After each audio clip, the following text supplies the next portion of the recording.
first of all, Dave, congrats on such an incredible film. Thank It's you one very of my much. favorite films at TIFF this year, and you and James were outstanding. That's awesome to hear. Thank you.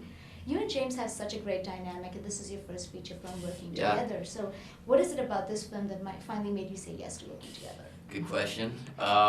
Many reasons. Without going on too much of a tangent. When I first started acting, everyone obviously knew who my brother was, and I made a choice to kind of distance myself from him work-wise, where I wanted to pave my own path because I didn't want to be just known as James Franco's little brother my whole life. And so that was part of the reason that I was trying to not work with him for a long time.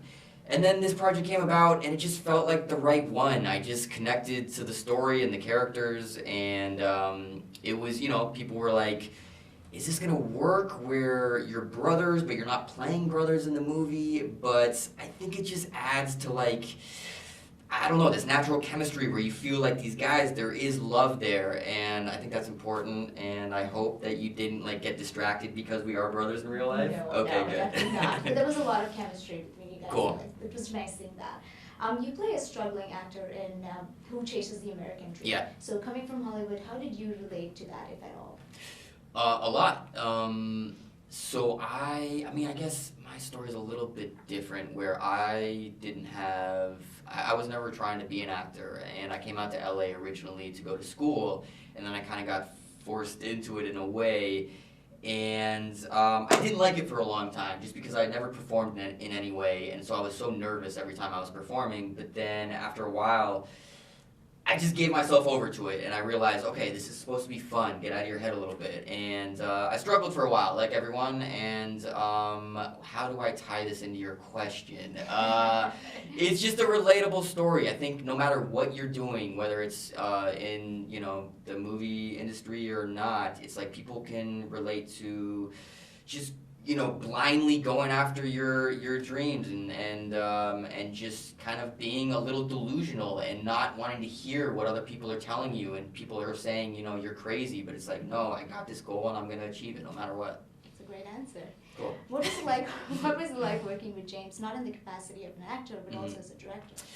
Really fun, really fun. He is a great actor's director where he puts a lot of time into casting the right people, and then once he does that, he really trusts the actor to do their own thing, and he wants you to, whatever instincts you have for the scene, he really encourages you, and he'll come in and adjust you a little bit if necessary, but for the most part, he casts it right, and then he steps back, and he's just very hands-off. But I don't know, we have very similar sensibilities, and I hope now, it's like I hope we can work on things for the rest of our careers together.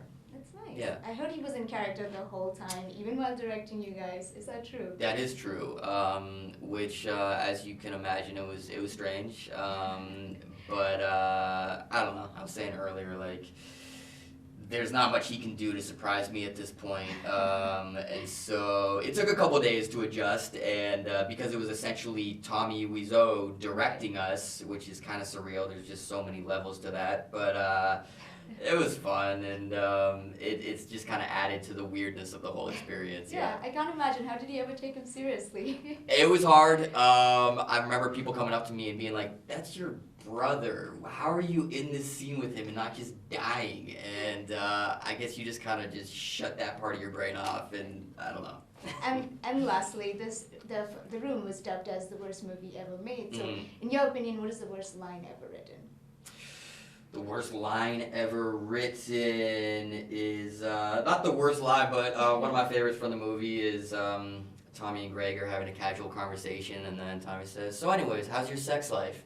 And it's just out of left field, and it's brilliant and beautiful, and Tommy has a wonderful mind, yeah.